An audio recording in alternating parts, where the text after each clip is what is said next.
noite a todos. Estou dando as boas-vindas agora em nome da Sociedade Brasileira de Psicanálise de São Paulo, em nome da Livraria da Vila. Eu sou a Luciana, eu que vou fazer a mediação. Também a ideia de fazer esses encontros sobre mal-estar na civilização, elas partiram da minha diretoria na Sociedade Brasileira de Psicanálise de São Paulo. E por que mal-estar na civilização e por que amor hoje, não é? O Freud escreveu um longo ensaio que tem esse título, o mal-estar na civilização. E esse é um ensaio para nós, muito importante para nós psicanalistas, porque é um ensaio que, de certa forma, é uma súmula da obra do Freud, né? Ele consegue ele escreve em 1929, publica em 1930, e, de certa forma, ele faz um resumo muito bonito e muito bem feito de toda a obra dele. E a civilização sempre causa mal-estar, e a nossa preocupação era entender quais são os mal-estares contemporâneos, do que nós estamos sofrendo hoje em dia. E nós dividimos os encontros em 5 temas. Hoje nós estamos explorando o terceiro tema, que é o tema do amor. A gente já trabalhou com o tema da religião e com o tema da sexualidade. Esses temas eles nasceram do próprio ensaio. O ensaio toca em todas essas questões, e, como é a súmula de uma obra, ele toca em muitas e muitas questões. Então, acho que a gente vai continuar trabalhando em cima do ensaio como uma inspiração para nós. E por que o amor? O Freud fala do amor como a força mais importante para a união dos homens. O amor nas famílias, que unem as famílias e que, de uma certa forma, passam também... O amor pode ser tão forte numa família que a própria família fica anti-grupo e anti-civilização. Assim também pode ser o amor entre uma mãe e um filho. O amor ele é muito plástico, ele não é só o amor erótico, o amor entre pessoas que se amam sexualmente falando, não é? Tem várias formas de amar. E, quando a gente pensou nesse tema, eu me lembrei de Abelardo e Heloísa, no século, se eu não me engano, século XIII, né? Que era um amor que eles se viram uma vez, se é que fizeram sexo, deve ter sido só uma vez antes da... E Heloísa vai embora para o convento e fica 35 anos escrevendo cartas para Abelardo, e Abelardo, 35 anos, culpado de ter causado tanto mal-estar, tanto mal, não é nem mal-estar, é muito mal mesmo, não é para Heloísa, um amor que dura 35 anos de pessoas que nunca se viram. Quer dizer, se viram uma vez. Mas talvez essa seja a qualidade dos amores impossíveis. Os amores impossíveis tendem a durar eternamente. E os possíveis, infelizmente, eles não têm o mesmo... Ou felizmente também, não é? Bom, e eu vou dar aqui a palavra para a Silvana Réia. A Silvana Réia é psicanalista da Sociedade Brasileira de Psicanálise de São Paulo.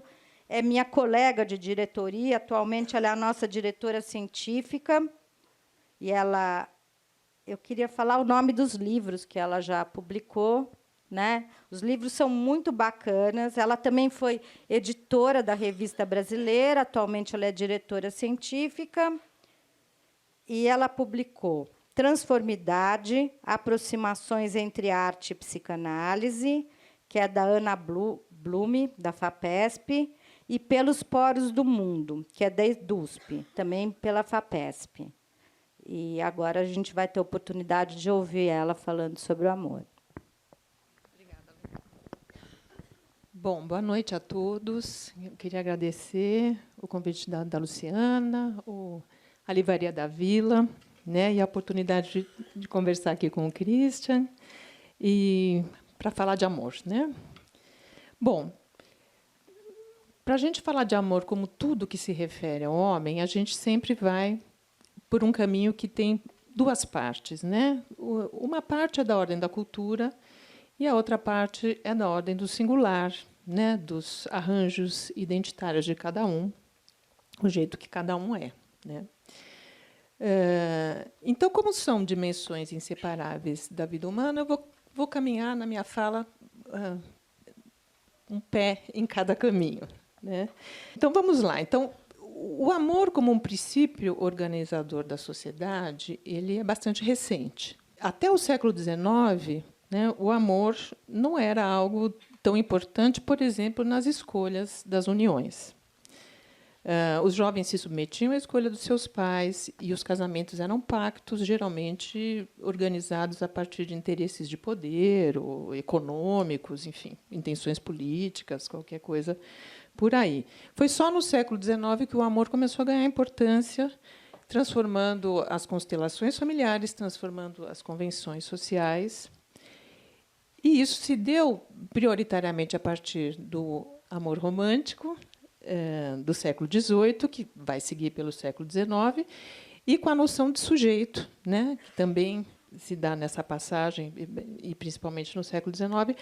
E aí o amor começa a ser valorizado como um sentimento onde depositamos as nossas expectativas subjetivas, né? Ele passa a ter essa importância.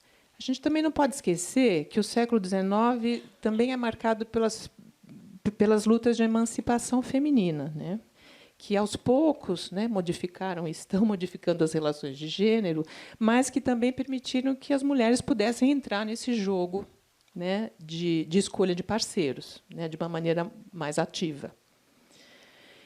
Então, a partir do século XIX, a gente tem uma proliferação do discurso sobre amor, né, reafirmando que o amor é o lugar do afeto, da ternura, da sensualidade, da sexualidade. E o amor passa a ser o lastro de regra para o casamento burguês, né, e da família moderna, né, que foram concebidos como lugar do espaço íntimo, como lugar da sexualidade legítima, da sexualidade autorizada, né? Mas o impulso amoroso não se conforma às leis do casamento burguês ou a qualquer outras leis, muito menos das regras de sexualidade e de organização impostas, né? Então, hoje, a gente pode, e eu acredito que a gente possa ainda, né, viver plenamente, com um pouco mais de liberdade, o potencial criativo de Eros. Os arranjos afetivos, eles se abriram num leque considerável, né, de muitas possibilidades. A gente experimenta uma liberdade de que cada um possa viver o seu arranjo singular, né, a sua maneira de amar, a sua escolha de objeto de amor. Lá, como na música do Milton, né, qualquer maneira de amar vale amar, né, do Paulo e Bebeto. Mas hoje, né, e vamos começar a pensar um pouco nessa questão do mal-estar, né, o que a gente percebe é que o mundo virtual facilitou uma maior troca de parceiros, né, as redes, as conexões são bem maiores, né, e facilitou a troca de parceiros.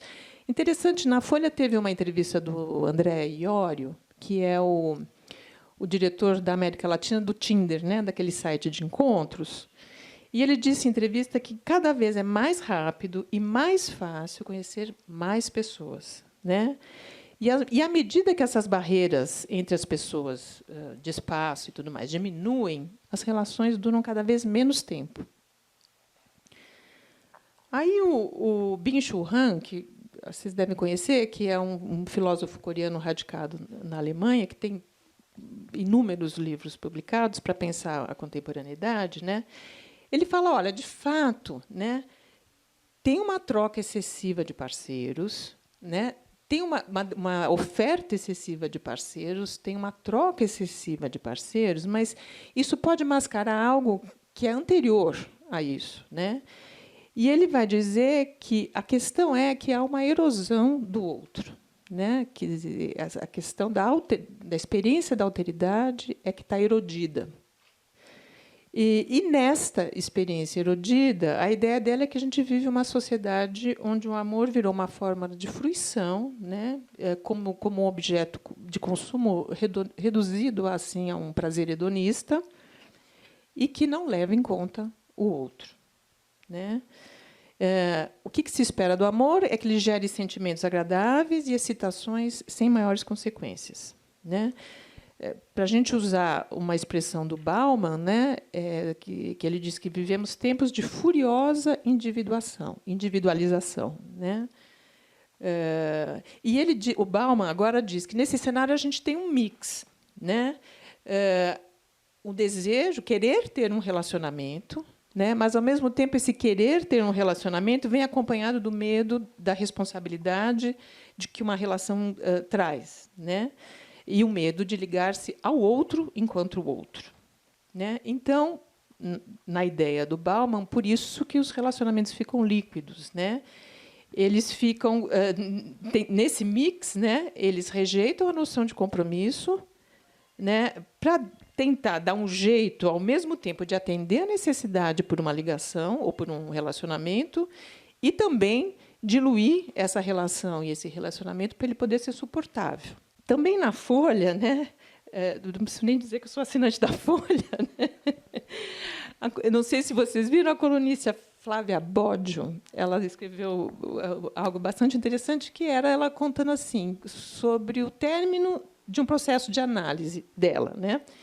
E, enquanto ela contava, em algum momento ela se questiona como é que a gente faz o desligamento de uma relação tão profunda, né, como a de uma análise, se a gente termina um namoro por WhatsApp ou termina um namoro por ghosting, que é desaparecer a ponto do parceiro achar que você morreu, né? Tipo, e assim.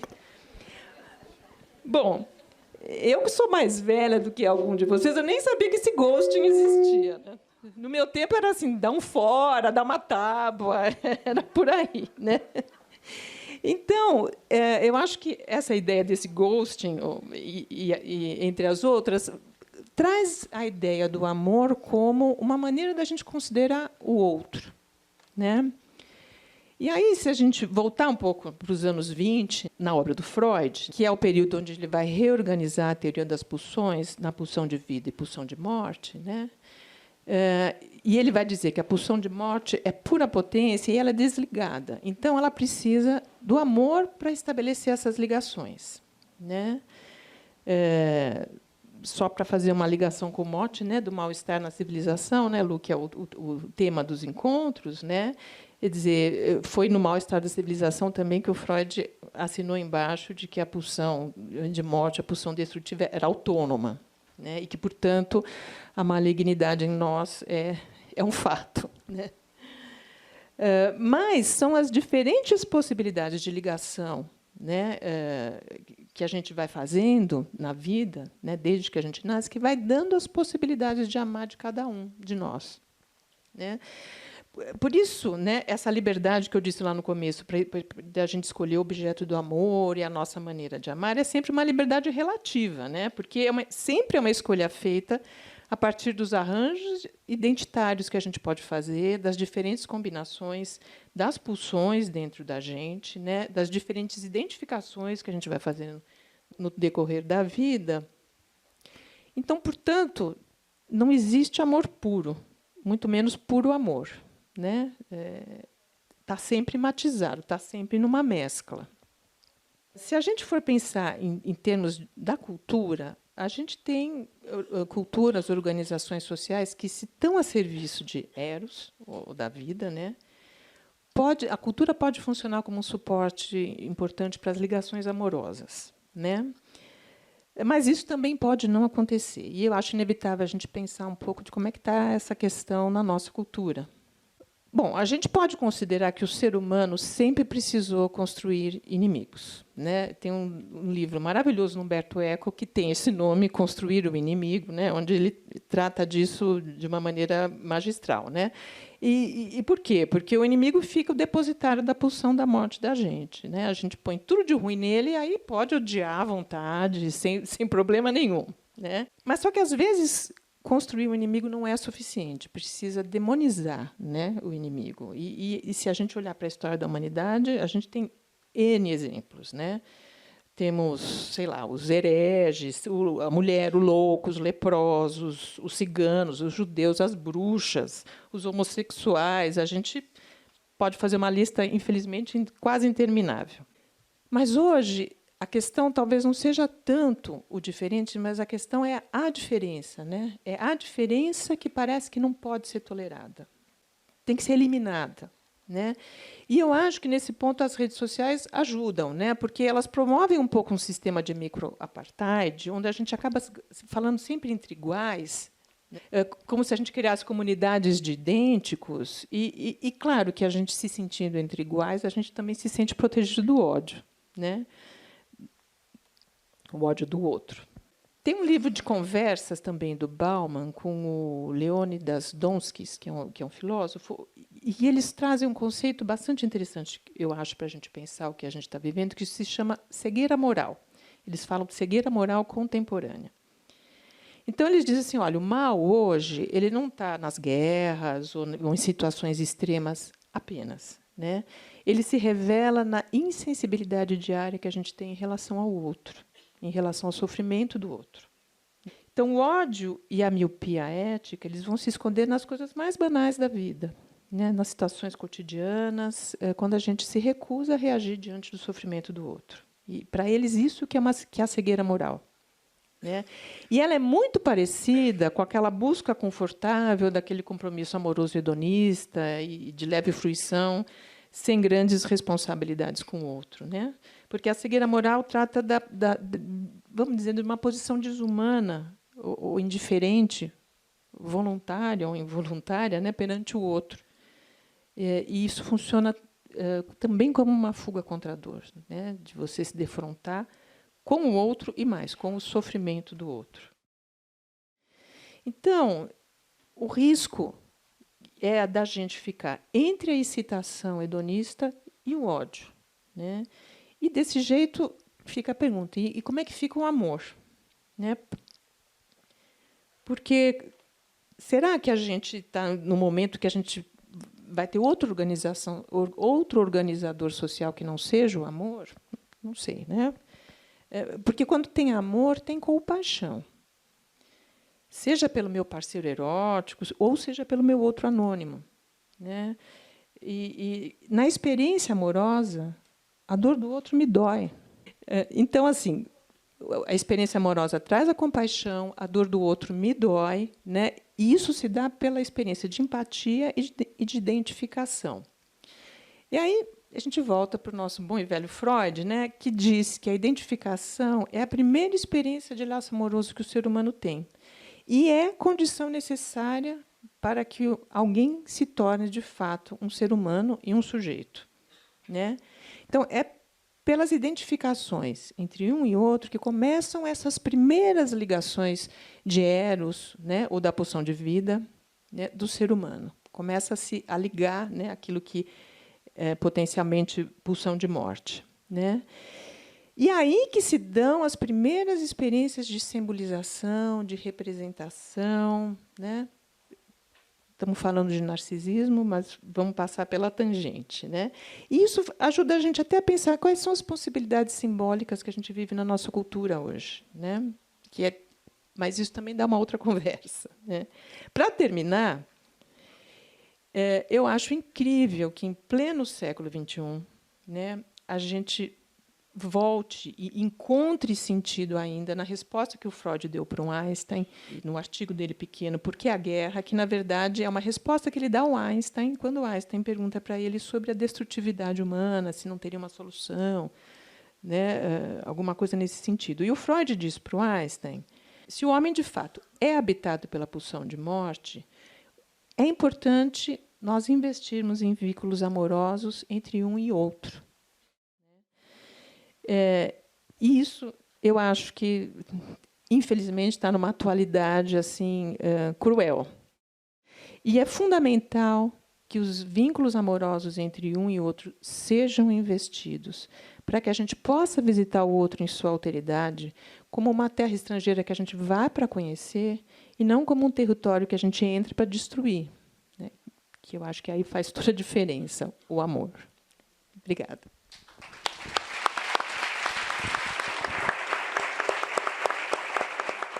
Eu sei que o Christian não precisa de apresentação, mas eu acho justo que eu faça a apresentação.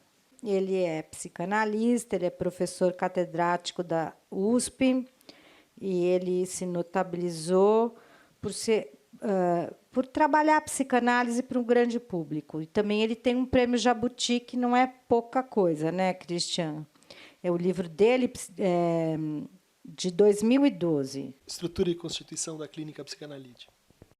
Em 2016, é Psicanálise e Comportamento, não é? Que ele também publicou. Ele é colunista da revista Mente e Cérebro, da revista Cult e na revista Brasileiros e no blog da Boitempo. É muita coisa, né? Eu acho que é por isso que também atrai tanta gente, porque ele é uma das pessoas que mais traz a psicanálise para o grande público, e uma psicanálise de muita qualidade. Então, também é um prazer estar aqui com você, para a gente conversar. Obrigado, Luciana. Acho que eu preciso começar agradecendo a tua iniciativa aqui, mas antes daqui na Cinemateca, trazendo também a psicanálise para conversar, né, na rua, com as pessoas, principalmente nos momentos mais difíceis. Queria agradecer também o fato de que é uma iniciativa da Sociedade Brasileira de Psicanálise, que tem, enfim, se aberto para outros diálogos, tem convidado e feito circular discursos dentro da psicanálise com uma orientação democrática que é muito importante para esse momento, né? Queria agradecer a Silvana e, de fato, começar a conversa a partir do que a Silvana levantou, né? Que é uma pequena história do amor, né? De como ele se tornou uma coisa. Eu acho essa pergunta muito boa, né? Por que ele se tornou uma coisa tão importante para a gente? Por que ele assumiu tamanha centralidade nas nossas formas de vida, na nossa capacidade de sonhar, no que a gente imagina ser uma vida boa, uma vida realizada, né? E que não necessariamente passava ou passou em todas as épocas pela experiência amorosa, né? Eu achei interessante essa ligação do amor com o mal-estar na civilização, porque, de fato, o Freud, nesse texto, especialmente na abertura, ele tenta se colocar uma pergunta das mais difíceis, mas que, ao mesmo tempo, é a nossa pergunta cotidiana, que diz respeito a como é que a gente pode ser feliz. E que, bom, também o Lacan disse, os nossos pacientes nos pedem isso e é justo que eles façam esse pedido, né? E ao falar sobre as formas de felicidade, ele diz, bom, cada um tem que descobrir o seu caminho, mas há algumas técnicas consagradas, né? Então ele elenca ali 7 estratégias, então pelo trabalho, ou pela anestesia, ou pelo delírio, ou pelo amor, tá? Então é uma forma de um meio da gente alcançar assim a felicidade, né? Não é um único meio, isso é muito muito importante. O Freud está advertido disso, né? Bom, o texto Mal-estar na civilização, em alemão, Unbehagen in der Kultur, né? Unbehagen é uma expressão muito difícil de traduzir. A gente tem, eu acho que 4 ou 5 cartas do Freud com Strache, que é o tradutor para o inglês, e o Strache dizia, não, vou traduzir por conforto. Não é conforto, vou traduzir por satisfação. Eles não é satisfação. E fica nesse imbróglio até chegar, enfim, em algo que seria assim assemelhado ao nosso, em português, mal-estar, né? Unbehagen é literalmente uno radical de negação, e Benhagen quer dizer beatitude. Tá? Beatitude é especificamente uma forma de amar, né? Descrita dentro do romantismo alemão como aquela relação que existe entre Deus e as suas criaturas. Tá? É uma forma de amar que é assim ocasional, contingente, não previsível, mas que tem uma potência de transformação radical, a potência de reinstituir o que é uma vida, né? De começar de novo uma vida. Então, vocês podem ver aí o tema clássico do cristianismo, né, da conversão, mas eu diria, né, Unbehagen, né, dizer, uma vida de mal-estar é uma vida onde está negada essa possibilidade, onde isso não pode acontecer, tá? Onde não haveria espaço para a beatitude, né? Estou fazendo essa nota quase que técnica, porque no fundo, então, o texto do Freud e os artigos e trabalhos dele sobre o amor se inscrevem numa antiquíssima reflexão, pelo menos no Ocidente, sobre o que é o amor e como ele acontece e por que ele é tão importante. Acho que a resposta inicial do Freud para isso, não sei se vocês concordam, o amor é tão decisivo porque ele é a forma pela qual a gente se transforma. Ele é um meio fundamental pelo qual a gente vira outro. E não é por outro motivo que a transferência, esse laço com o analista, é qualificada pelo Freud como uma forma de amor, uma forma artificial, uma forma laboratorial, uma forma assim meio sob controle, mas uma forma de amor.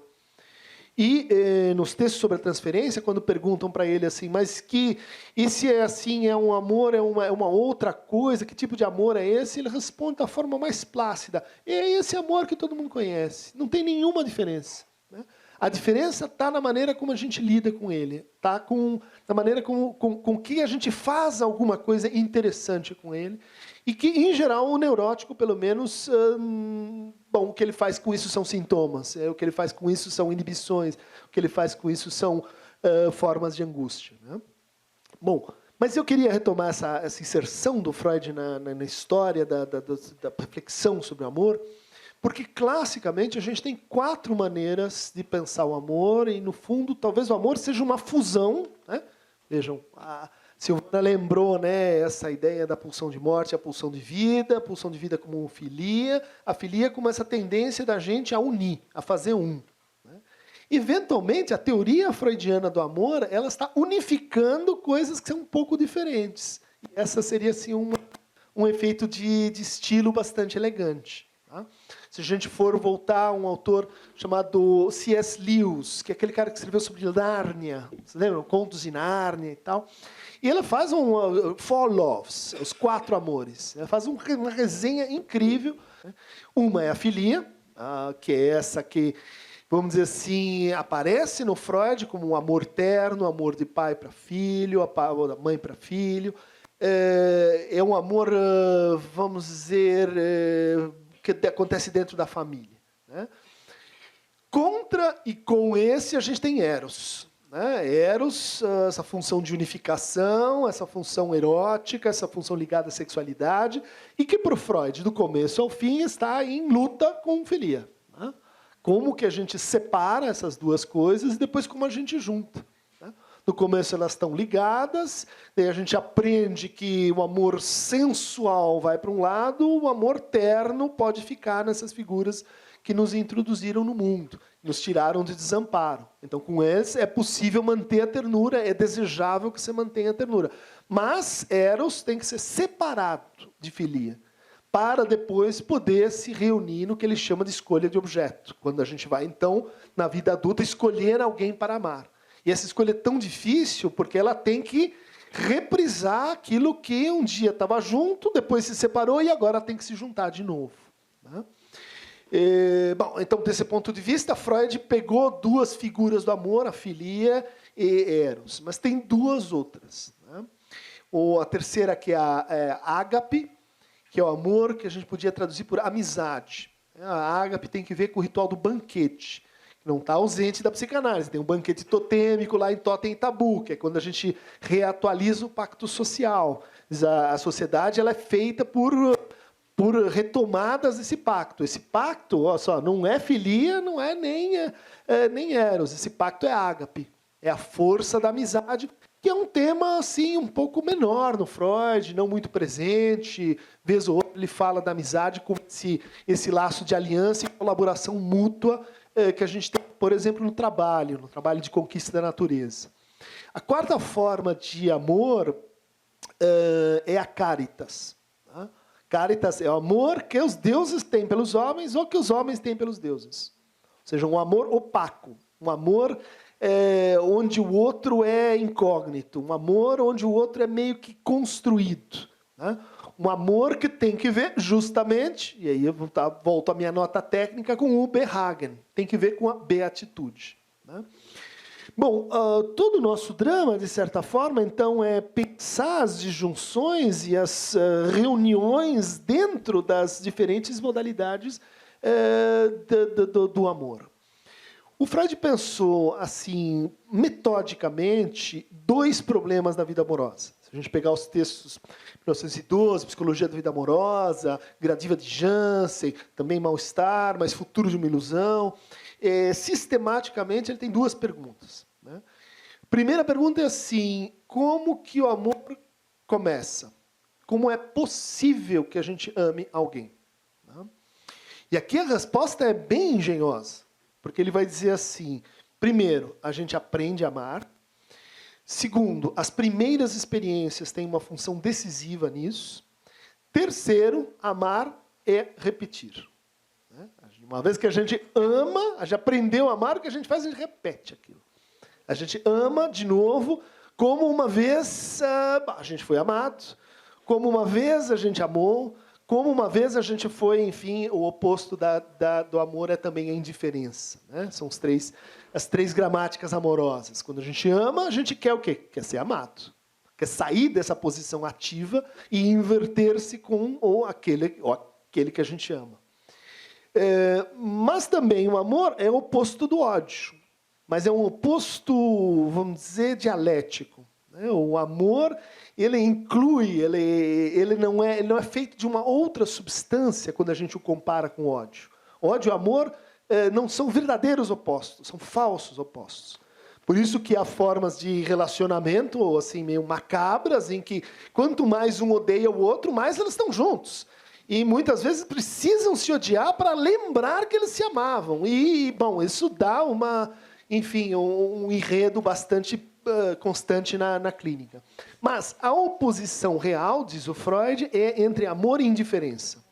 Quando a gente quando a gente produz uma indiferença, então aí sim o amor acaba, aí sim ele está sendo negado. Né? Bom, pergunta do Freud. Então a primeira pergunta é como o amor se torna possível, e ele se torna possível, portanto, a partir dessa gramática de repetição, de um filme que se reatualiza, daí a ideia de transferência. Mas aqui intervém uma ideia talvez nova, né? Que seria assim, existem formas mais patológicas de amar do que outras. Bom, como? De onde que ele está tirando essa normatividade para dizer, olha, isso aqui é a maneira como a gente deve amar, essa aqui não é a maneira como a gente deve amar. Né? Isso, Silvana falou no amor romântico, isso é uma das formas quando a gente lê o amor romântico, como uma espécie de narrativa mestre, uma narrativa padrão. Se eu não amar dessa maneira, eu não estou amando, ou então eu não estou sendo amado. Né? E esse não me parece ser o sentido que o Freud está aplicando essa expressão. Quando ele fala no que seria a vicissitude do amor, ou a patologia do amor, ele está pensando no seguinte: quantas condições você precisa para amar alguém? Quantas? Precisa ser alto, loiro, moreno, bonito, sensual. Precisa estar, enfim, nessa posição, naquela posição. Não pode ter o carro X e então se trabalhar em Y. Quanto mais condições, mais neurótico. Quanto menos condições, menos neurótico. Né? É simples assim. E o Tinder é um desafio, uma praga para isso, porque o cara faz uma lista que parece assim, pão de açúcar, né? 5 laudas e vai ticando. Né? Essa passou. Isso é uma consagração tecnológica da neurose. Né? Isso não ajuda ninguém a amar. Isso incita a ideia de que a sua neurose ela pode ser satisfeita, né, por essa máquina. Né? Então, o que seria, então, a tarefa da análise que o Freud resume tantas vezes em amar e trabalhar? Né? Reduzir as condições. Né? Fazer com que, olha, no fundo, não importa. Né? E você diz assim, mas o que você viu nessa pessoa? Não tem nada. Então, esse é o verdadeiro. Né? O falso é aquele que está cheio de coisas, né? Brincos, amuletos, espíritos e tal. Aquele que não tem nada. Né? A música, o terceiro me chegou como quem chega do nada. Ela não me disse nada, nem nada, e depois nada, e estamos nos amando. Por quê? Porque nada. Né? O primeiro, sim. O segundo, a negação do primeiro. Né? Bom, então a gente tem toda uma teoria metapsicológica para tentar explicar isso, né? Então, os nossos primeiros encontros, eles vão determinando essas condições, as nossas descobertas sobre as nossas limitações, sobre as inversões do amor, sobre como o amor se relaciona com a satisfação, como o amor se relaciona com os afetos, outros afetos, como o medo, como o amor é no fundo, negado, né? E essa história que constitui a gente como sujeito, ela, num determinado momento, começa a se repetir, né? E isso é, então, o momento em que você passa, tecnicamente, né, do autoerotismo, passa por um momento assim narcísico, e daí tem um terceiro momento, que é um pouco assim como Freud chama a vida adulta, que ela designa como amor de objeto. Ou seja, aí você pode, então, amar, né? Você está, né, lançado ao mar à procura desse retorno, dessa volta a uma experiência primária, que seria, então, de satisfação, de acolhimento, de amparo, né? E, bom, temos uma conversa por aí. Mas a segunda pergunta do Freud me parece menos vistosa, mas talvez mais importante, que é como o amor termina e por que ele acaba. A gente é obcecado com, e até para o próprio dever de ofício, né, como fazer as pessoas amarem, como recuperar quando a máquina do amor, o coração lá do Mágico de Oz, ela quebra. Tá? E ela quebra. Às vezes tem desamores que assim machucam a nossa experiência e tal, mas tem outros que atacam e prejudicam a máquina de amar. Né? Bom, isso é um problema, né? Mas não é um caso extremo dessa segunda pergunta freudiana, que é como o amor acaba. Né? Isso seria assim a rota do amor para a indiferença. E ele dá um exemplo e ele usa um conceito que é pouco estudado, assim, a gente não usa muito para falar disso que ele chama de degradação do amor, erniedrigung. O amor é um negócio que você inventa, e depois que você inventa, ele começa a decair, como os isótopos. Né? Eles vão caindo da sua órbita. E a gente diz, bom, eu não quero que isso aconteça. Freud diz, mas... Então, o amor, ele vem com esse negócio. Ele vem com esse negócio desde o início. Como, por exemplo, uma condição muito importante do amor é a admiração. Né? Admiração. Pensem, quando a gente vai a um museu, a gente se estatela diante de um Matisse, de um Monet. Mas por que isso acontece? Porque a gente está à distância. Né?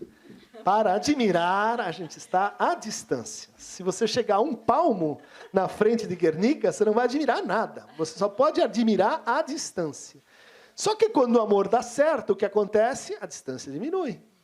Diminuindo a distância, você começa a ver que esse negócio aqui não está bem pintado. Isso aqui me enganou, esse é o truque. Esse vermelho não combina com aquele laranja. Tá tudo bom. Por quê? Porque deu certo. Geralmente as pessoas dizem assim, deu errado. Não, deu certo. Então você se aproxima, e quando você se aproxima, como diz o Montaigne, a intimidade gera desrespeito. Né?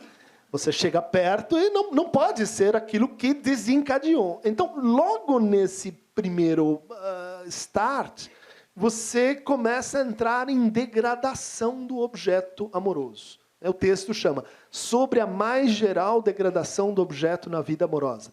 Isso significa, genericamente, que ninguém escapa disso. Não adianta culpar a força impulsora do primeiro amor e dizer assim, se eu tivesse uma paixão mais forte, mais verdadeira, mais autêntica, não aconteceria isso. Bom, engano neurótico, aconteceria. Aconteceria e vai acontecer todas as vezes. Essa erniedrigung, ela tem duas imagens que eu acho fantásticas. Ele diz assim, termina onde? Termina na mulher se consolando com os filhos, né? Consolando a expressão. Né? Assim, um amor ágape. Né? Um amor, veja só, que estava lá ausente na conversa, agora ele volta. Né? Um amor... filia, né? Filia, mas os filhos crescem e, bom, eles nos deixam, e daí fica um amor que permanece, mas ele que vai se tornando cada vez mais assim, ágape. Ágape, eu falei, é o jantar de domingo, é o Natal, a Páscoa, quando sobrevive, né? Senão, nem isso, né? Bom, a mulher se consola, então, com os filhos, um texto datado, 12, e o homem volta para a mesa no bar. Né? Então, o consolo de um, o consolo do outro, volta para os amigos indesejáveis, onde eles vão falar sobre o quê? A próxima mulher, o próximo amor, esse que não deu certo, ela que reclama comigo, e etc. Né?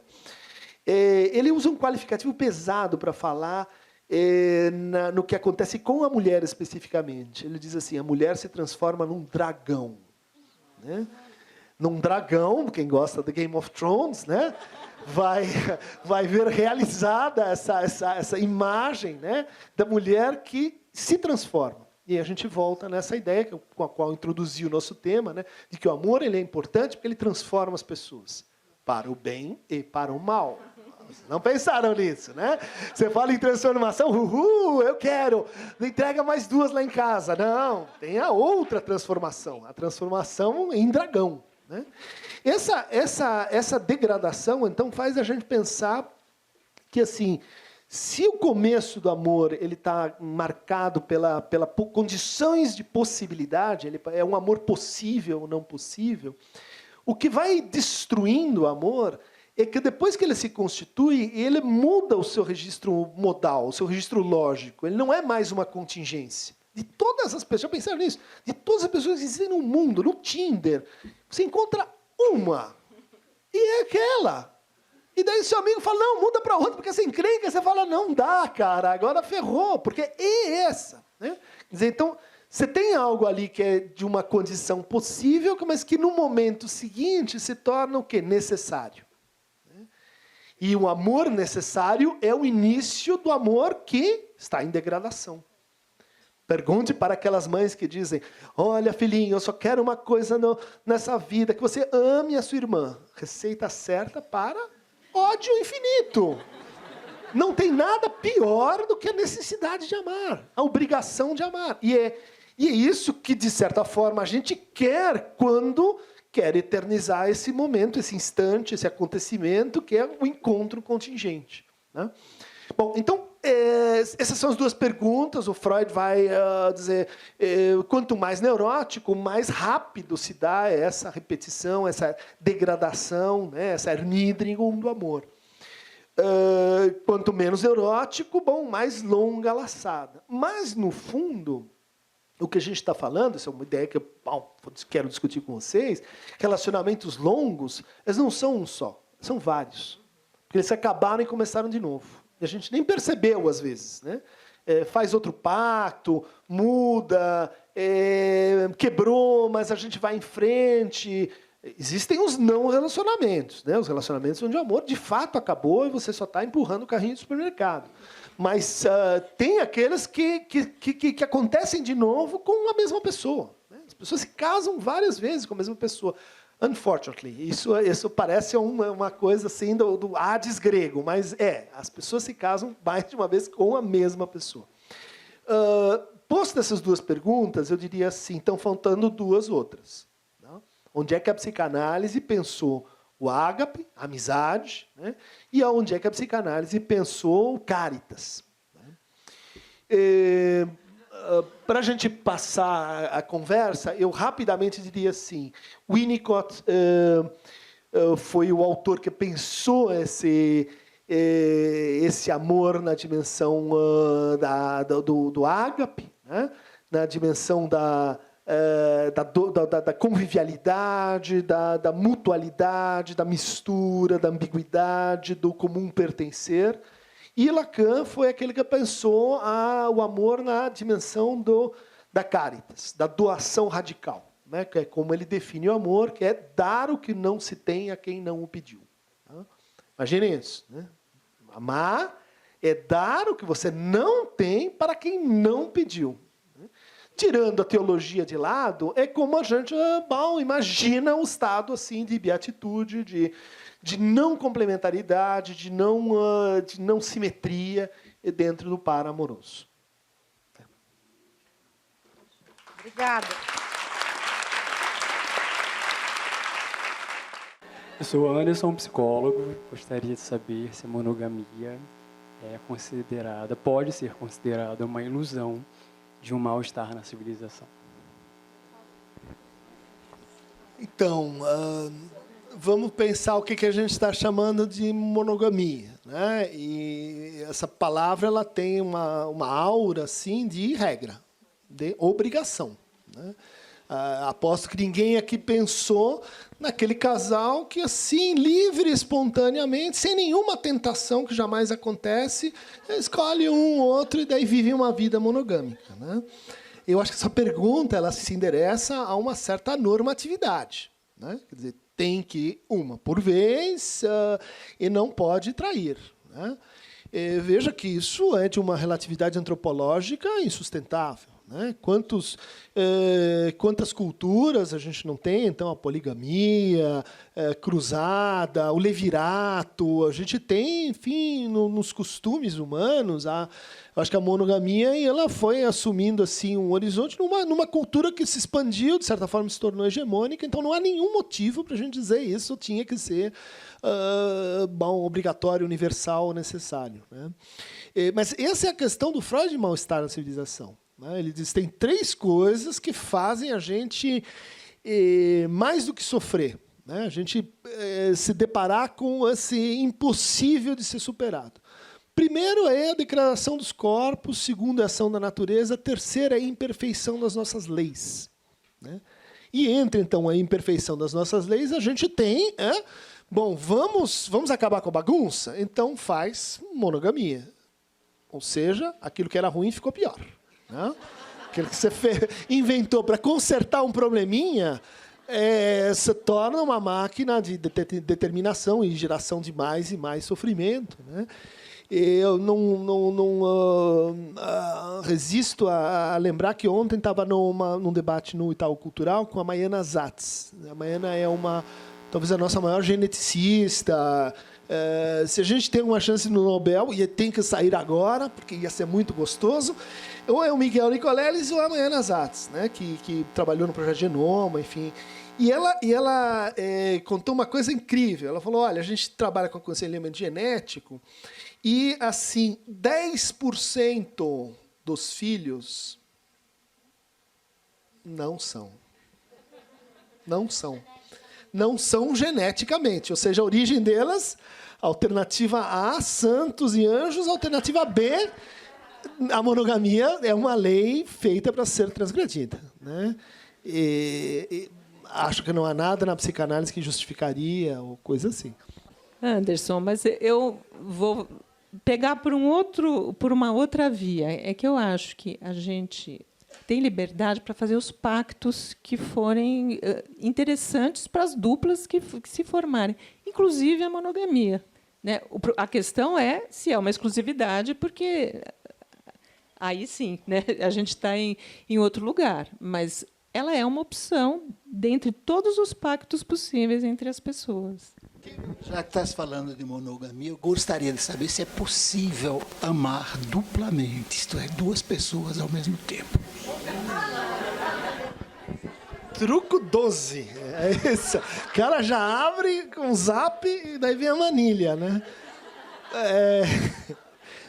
Olha, é raro, na minha experiência, sim, é raro que exista uma verdadeira divisão amorosa, mas muito importante quando acontece, né? Isso transforma essa repetição nos modos de amor, né? Que a gente se formou nessa máquina monogâmica que diz o amor é necessário, por isso que ele morre com isso, né? A monogamia compulsória realmente não funciona, ela destrói o amor, mas a experiência de amar 2 ou 2 que acontece e é rara. 3, 4 eu nunca vi, mas 2 realmente isso pode acontecer e geralmente transforma radicalmente a sua maneira de amar dali para frente. Boa noite a todos. Meu nome é Jaime, eu sou psicólogo. A minha pergunta é para você, Cristian, mas não é provocativa. De verdade. pensaria nisso. Jamais pensaria. Foi a partir de uma frase que você falou, que o inverso do amor é indiferença e não o ódio. Eu tenho visto um discurso de ódio do Olavo de Carvalho com relação a você. Sim. Queria saber se você considera que há amor nesse vínculo e nessa relação.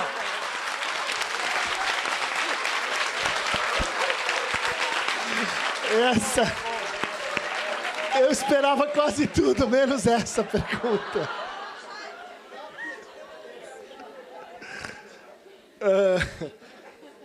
Eu não sei responder, mas acho que sim, claro, acho que sim, mas então vou revelar, já que você me provocou, vou revelar uma coisa, primeira vez que eu falo sobre isso.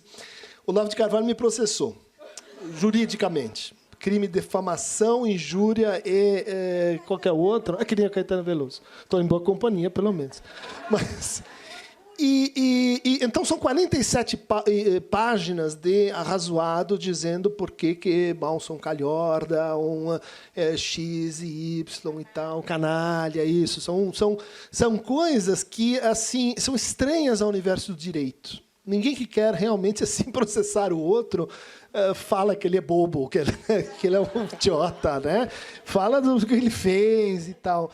E lendo essas 47 páginas, né, me ocorreu isso é uma carta de amor, meu Deus do céu, venenosa, me contamina, mas você tem razão, assim, pelo exagero, pelo arroubo, são coisas ridículas do tipo e Santos Dumont e Duque de Caxias, são coisas realmente que só você fala só quando está apaixonado. Você só pode ter um motivo para falar coisas tão imbecis assim. Mas gostaria de anunciar também que ganhei o processo. O juiz falou. É paixão, pura paixão. Imagina, não se desestimule. Bom, Bernardo, meu nome, eu sou psicanalista. Eu queria dar os parabéns aos dois pelas falas e queria retomar essa questão se é possível amar duas pessoas. Porque é sobre isso que eu achei que valeria a pena a gente aprofundar mais, porque as duas pessoas são o outro e a mim mesmo, da forma que eu estou querendo colocar a questão. Quer dizer, me parece que quando Freud fala do amor, e antes de entrar em algumas conversas sobre amor, ele fala do narcisismo, né? Então, todo o tema que a Silvana trouxe sobre a alteridade, e quando você, Christian, falou das 4 formas de amor, que às vezes a ideia de amor é como um grande guarda-chuvas, né? Me parece que há, em relação ao amor, alguma coisa da ordem do impossível também, não só da idealização, né? Que é o amor que se choca, né, com o amor narcísico que todos nós temos por nós mesmos, maior ou menor, ou confuso. Então, queria que vocês comentassem alguma coisa sobre isso.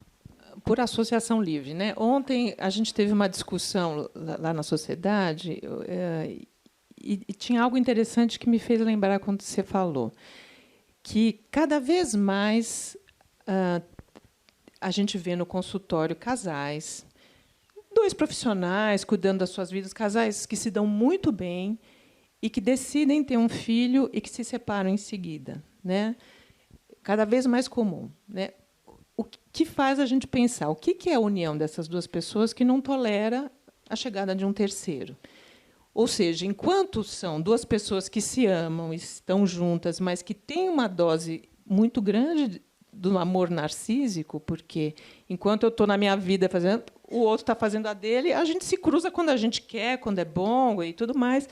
Na hora que entra um terceiro, e principalmente sendo um bebê, né, com todas as exigências e com toda a desestruturação que o bebê traz, essas relações não sobrevivem. Então, eu acho que tem uma questão importante nisso que você diz, Bernardo, e acho que a gente observa isso no consultório, não sei se na vida a gente observa, é que o amor narcísico está muito mais presente do que qualquer outro tipo de amor que considere o outro.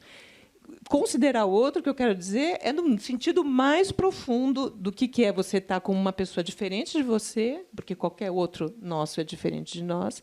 É muito difícil e as pessoas estão desistindo muito rapidamente dessa empreitada, que é uma empreitada fundamental para o amor, eu acho, né? Acho que essa talvez seja a questão clínica mais presente, mais radical, né? mais cotidiana, pelo menos. Sim, tem toda razão. No Freud tem essa partição, né, entre o amor narcísico e o amor que seria assim não narcísico, o amor de objeto, né? Até que ponto isso é também uma invenção meio metódica, um ideal e quiçá assim psicanalítico, né? No amor, a pergunta então é se haveria ou não um amor que fosse não narcísico, ou seja, um amor em que, quando eu estou amando o outro, e eu estou me amando através do outro, e esquecendo que esse outro tem uma função de espelho ou de caverna, né, que me devolve aquilo que eu mesmo não consigo imediatamente aprender. O narcisismo é, num certo ponto de vista, um instrumento para que o amor consiga fechar um ciclo sobre si mesmo e produzir uma unidade, né, uma Verliebtheit, um amor uno, né, que unifica. Essa questão de amar mais de um lida como um amor para além do narcisismo, e eu acho que ela força um pouco o que a gente está chamando de amor, para que a gente divida ou então separe dentro dessa experiência duas coisas que são conexas, mas que são diferentes do amor, né? Que é o desejo e o gozo, né? O amor sozinho, ele é impotente. E ela não funciona, vamos dizer assim, como uma força autônoma que dá as cartas. E o motor está nessa engrenagem difícil, né, vamos dizer assim, da pulsão, da satisfação de um lado e, vamos dizer assim, do desejo do outro. O amor funciona como uma espécie de óleo, ou que torna essa junção menos dolorosa ou menos assim trágica, né? Então, se é possível amar dois, eu diria assim, talvez isso implicaria a gente conseguir separar ou produzir uma disjunção extrema entre amar e desejar e entre amor e gozo. A confusão contemporânea, a confusão que a Silvana estava trazendo do Tinder, do ponto de vista da gramática amorosa, da disponibilidade extrema, é uma confusão entre amor e gozo. Porque se você gosta disso, eu também, você gosta daquilo, eu também, e nós gostamos daquilo outro, eu também, nós fomos feitos um para o outro, né? Não fomos. Isso vai dar errado, muito errado, né? Porque o que você gosta nesse sentido não tem nada a ver com o que realmente a gente está chamando de amor, né? Então, aí a gente, eu acho que teria que entrar nessa subdivisão do que genericamente a gente chama de amor. Eu tenho uma pergunta para vocês dois, então. Assim, na minha clínica, o que eu observo é que, em geral, é muito difícil as pessoas conseguirem amar. E as mesmas queixas que são queixas sobre os amores que terminaram, são queixas de como é que faço para eu ser mais amado. Vocês observam isso também? Sim, eu acho que esses autores que eu trouxe como suporte, que pensaram a cultura e que eu trouxe para falar com vocês, na verdade, eles falam de algo que a gente vive na clínica cotidianamente, né? O que eu percebo na clínica é que tem, vamos chamar assim, um estreitamento de um espaço simbólico, de representação. Cada vez mais eu percebo as pessoas ou querendo ser amadas, ou com uma incapacidade muito grande de olhar para o outro como alteridade e usando os tais brincos, anéis, quer dizer, acabam se segurando nos brincos, nos anéis, nos sapatos, nos carros, nas profissões e tudo mais, mas com um estreitamento representacional ou simbólico espantoso.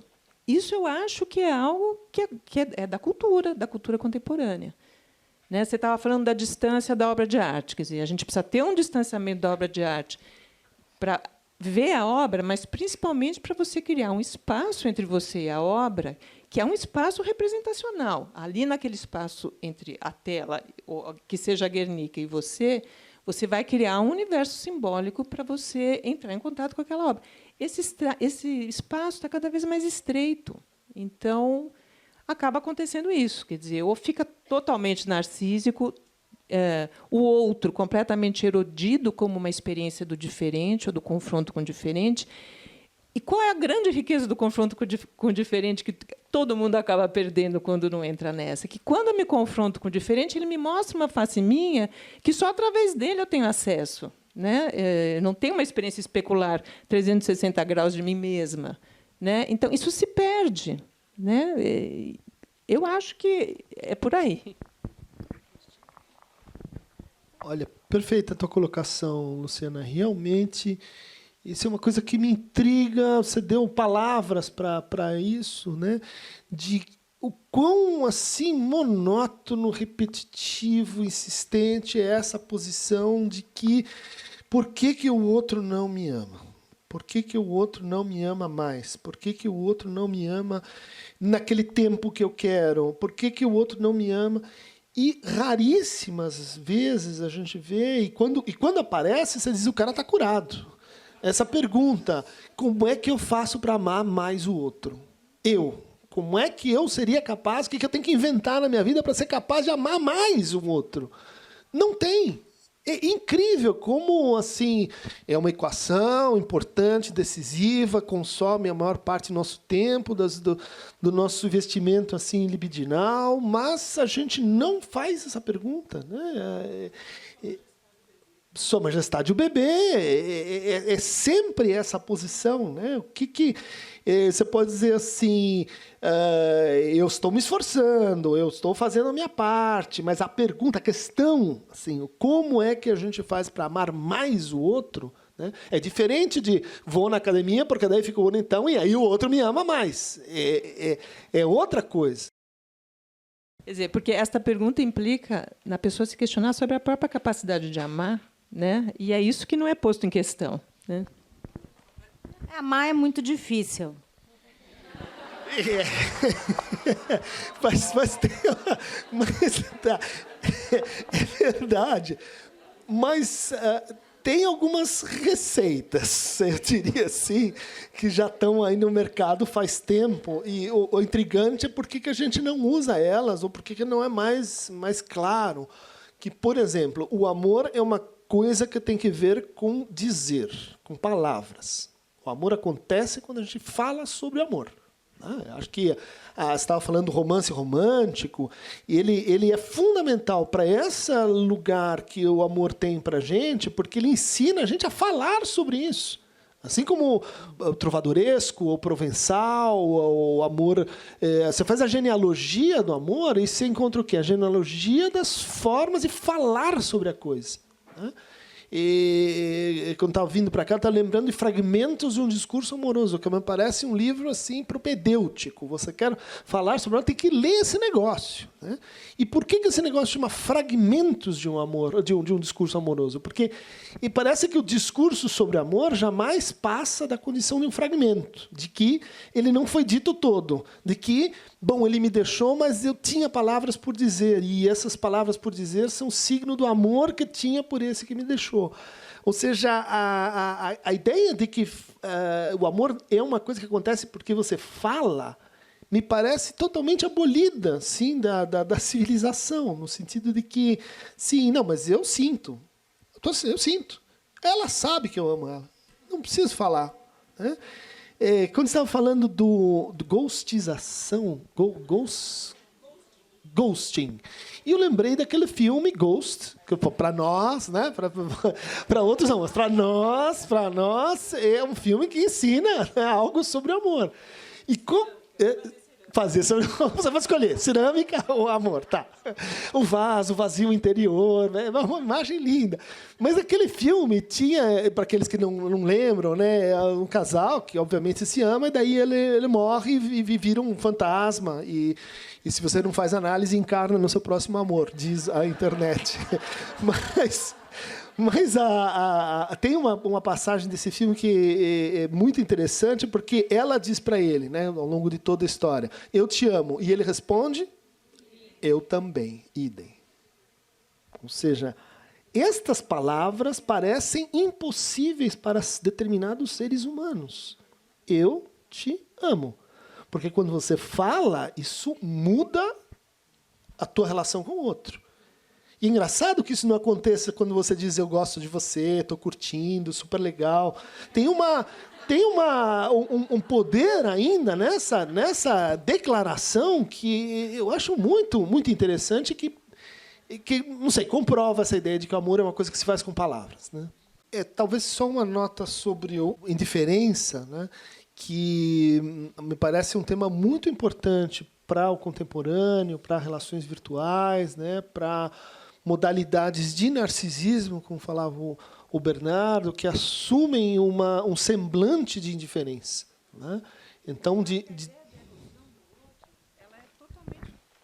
Essa ideia de erosão do outro, ela é totalmente compatível com essa ideia de indiferença, né?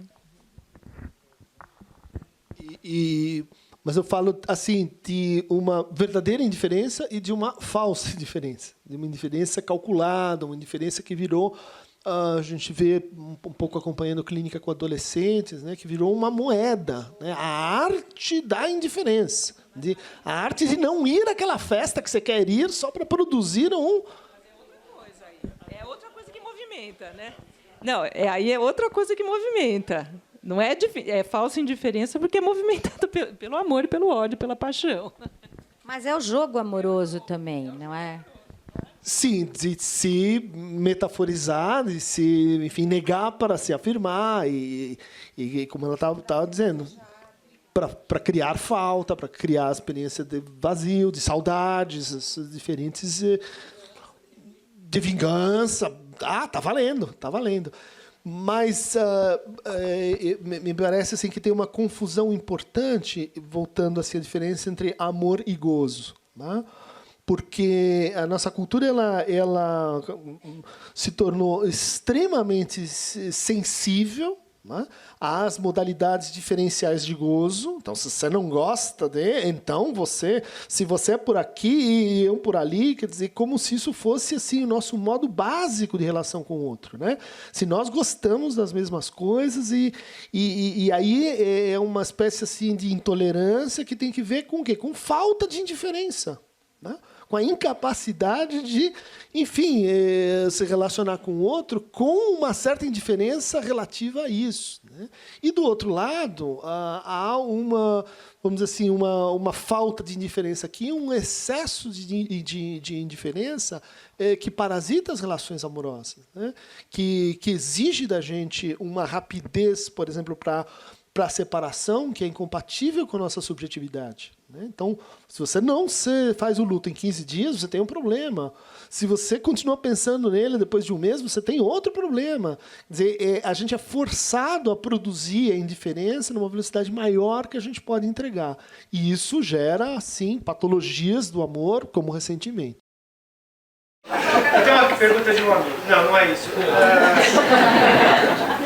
Eu vou sair do consultório e vou para a filosofia. Tá? Então, a Silvana, né, coloca no começo como o amor como uma condição de terminar, de certa forma, com a relação do conflito da civilização. Então, eu colocaria o seguinte, se não é um pouco utópico, senão a gente não vai trazer o soma ou o êxtase agora como uma solução para o amor. Olha, não sei se eu entendi bem o que você disse, mas eu não disse isso. Mas, veja, o amor vai fazendo as ligações, né? Mas a gente não pode esquecer que as ligações são sempre feitas, ligações a partir da pulsão de morte. Então, a destrutividade ela é autônoma e inicial.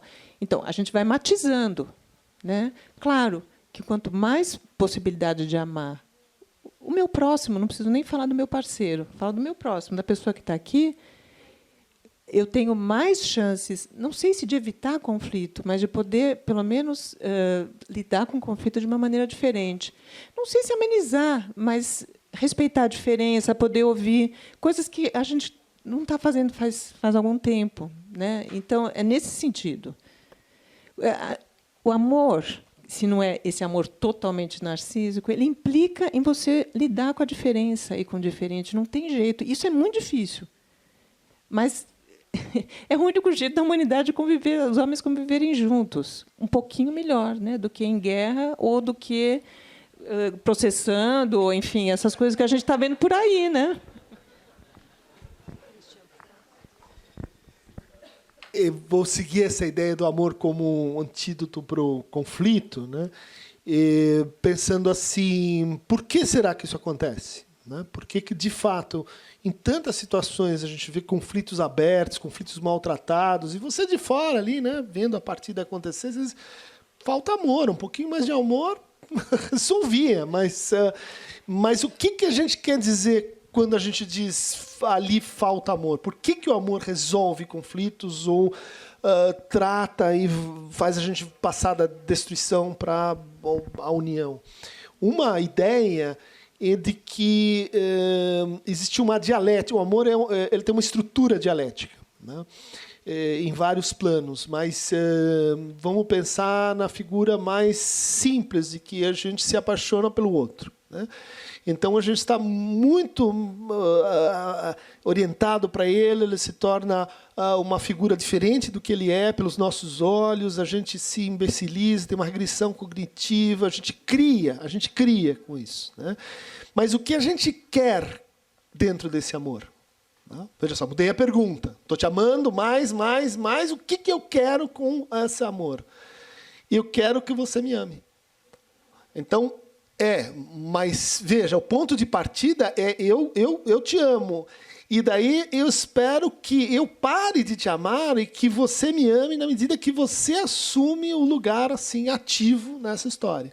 E isso se desdobra para filigranas do tipo quem ama mais. Já pensou nisso? Quem ama mais? Tem uma pessoa que, naquele espaço-tempo, ama mais. Vamos suspender a ilusão que os pais dizem, não, eu amo você, seu irmão, igual, porque não tem. Não é verdade isso, né? A gente, naquela montagem, tem um que ama mais e o outro que ama menos. Qual é o desejo desse que ama mais? Que ele passe a ser aquele que ama menos. Essa inversão, essa troca, né, o que ela estava falando aqui, isso tem uma estrutura de metáfora. E por isso que a gente trata conflitos com amor. Não é porque a gente fica mais bonzinho, é porque a gente se exercita nessa inversão, nessa saída de si, nessa troca com o outro, né? Ele ensina a gente a como lidar com a diferença de uma forma que isso produza algo, né? Se você aprende a amar, você lida com conflitos dessa maneira. Se você, enfim, não sabe direito amar, como é que você vai amar? Você vai enfrentar conflitos de outras maneiras. Meu nome é Letícia. Na verdade, eu não vou fazer uma pergunta, é um agradecimento mesmo. Eu sou do interior de São Paulo e talvez vocês não imaginem o quanto é emocionante estar aqui, sabe, num encontro assim, porque lá não acontece.